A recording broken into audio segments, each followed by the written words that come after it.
Vous ne rêvez pas, c'est bien un bâtiment entier que vous avez sous les yeux, dont une partie est en porte-à-faux à plus de 100 mètres au-dessus du sol.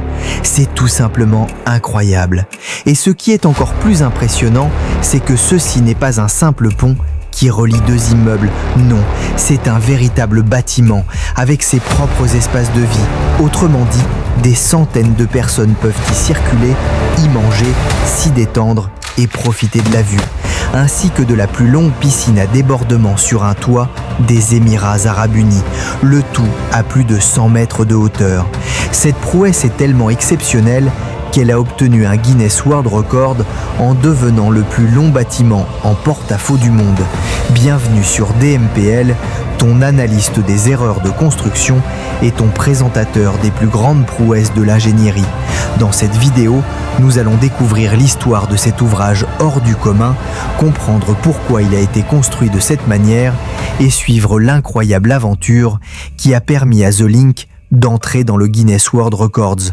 Alors, faisons un petit tour à Dubaï.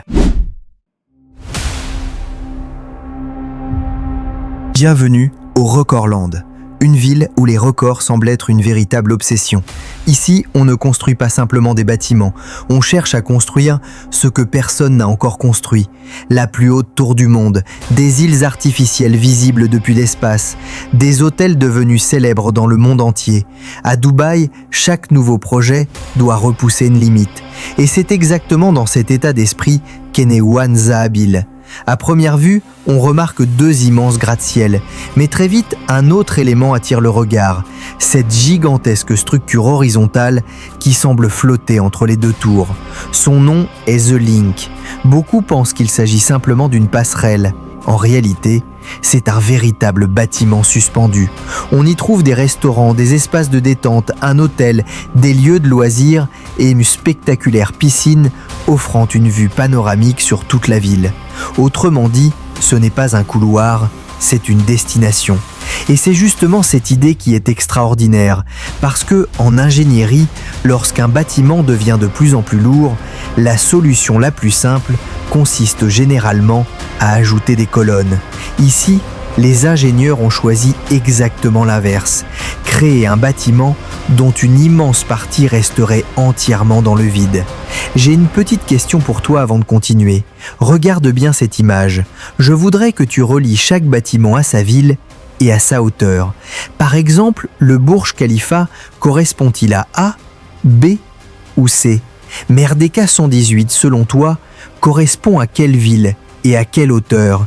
Et Shanghai Tower, où se trouve-t-elle réellement? À toi de jouer. Écris simplement ta réponse en commentaire sous la forme 1A, 2B, 3C ou toute autre combinaison que tu penses être la bonne. Attention, une seule combinaison est correcte. La bonne réponse sera révélée un peu plus loin dans la vidéo. Voyons maintenant si tu connais vraiment les plus grandes tours du monde. Revenons à la vidéo de la semaine. Mais comment une idée aussi ambitieuse a-t-elle vu le jour? Pour le comprendre, il faut remonter plusieurs années en arrière. Au milieu des années 2010, le promoteur ITRA Dubaï, soutenu par le gouvernement de Dubaï, lance un projet dont l'objectif n'est pas seulement de construire 2 nouvelles tours. L'ambition est beaucoup plus grande, créer un nouveau symbole capable d'être reconnu partout dans le monde. Pas grâce à sa hauteur, mais grâce à son audace. Les architectes imaginent alors un immense bâtiment horizontal reliant 2 gratte-ciel, non pas pour faciliter le passage entre les tours, mais pour créer un lieu unique. Un endroit où les visiteurs viendraient spécialement déjeuner, admirer la vue, séjourner dans un hôtel de prestige ou simplement vivre une expérience impossible à reproduire ailleurs. The Line devient alors le cœur du projet, le lieu qui donne toute son identité à One Zahabil. Mais transformer cette idée en réalité allait demander plusieurs années de travail. Le chantier débute officiellement en janvier 2016.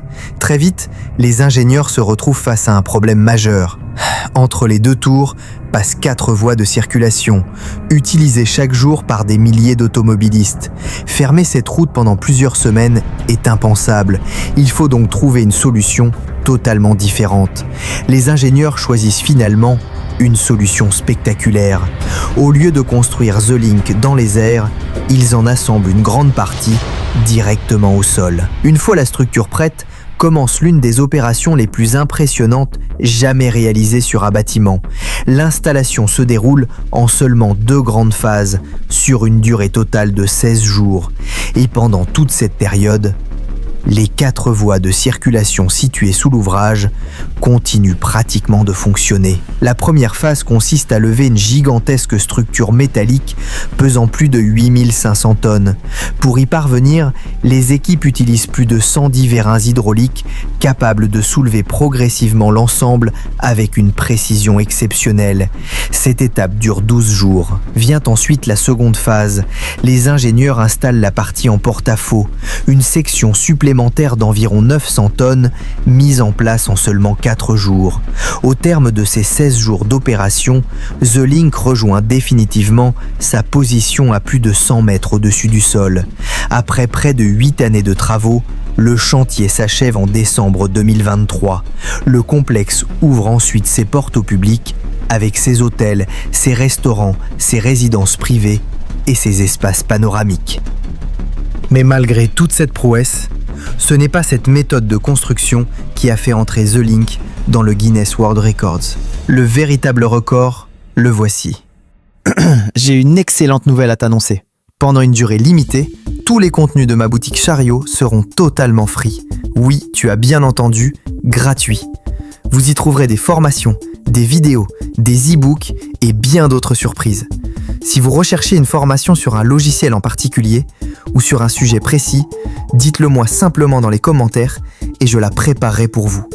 Profitez-en dès maintenant car cette offre est temporaire et prendra fin prochainement. Le lien de la boutique est disponible dans la description et en commentaire. N'oubliez pas non plus de rejoindre ma chaîne WhatsApp pour être informé en avant-première de la sortie de chaque vidéo. Tous les liens sont dans la description et en commentaire. Retour à la vidéo. Ce n'est pas cette méthode de construction qui a fait entrer The Link dans le Guinness World Records. Le véritable record, le voici. Cette partie du bâtiment, une avancée de plus de 67 mètres dans le vide, une partie qui dépasse largement au-delà de la tour principale. Et c'est précisément cette portion qui est officiellement reconnue comme le plus long porte-à-faux jamais réalisé sur un bâtiment. Lorsque l'on se trouve à son extrémité, il est difficile d'imaginer que sous vos pieds, il n'y a absolument aucun appui. Pourtant, cette structure supporte chaque jour son propre poids, les installations techniques, les restaurants et les centaines de visiteurs qui viennent y vivre cette expérience unique. C'est cette combinaison entre architecture, innovation et ingénierie qui fait aujourd'hui de The Link l'un des ouvrages les plus extraordinaires jamais construits. Mais une question reste entière. Comment une telle structure peut-elle réellement tenir dans le vide ? Lorsqu'on observe The Link, on a l'impression qu'il repose sur 2 appuis. Pourtant, la partie qui lui a permis d'entrer dans le livre Guinness des records est son immense porte-à-faux de plus de 67 mètres, qui lui ne possède aucun appui à son extrémité. C'est précisément ce qui fait de cette réalisation l'une des plus grandes prouesses de l'ingénierie moderne. Mais comprendre un tel exploit ne se résume pas à admirer un bâtiment. Il faut comprendre le principe même du porte-à-faux. C'est pourquoi la semaine prochaine, une vidéo entièrement consacrée au fonctionnement des porte-à-faux sera publiée sur cette chaîne. Nous y verrons comment un porte-à-faux fonctionne réellement, les différents types de porte-à-faux qui existent, pourquoi l'ancrage est l'élément le plus important de ce type de structure, ainsi que les principales formules de calcul utilisées par les ingénieurs en expliquant simplement ce que signifie chaque terme. Si vous souhaitez enfin comprendre la véritable philosophie du porte-à-faux, cette vidéo est faite pour vous.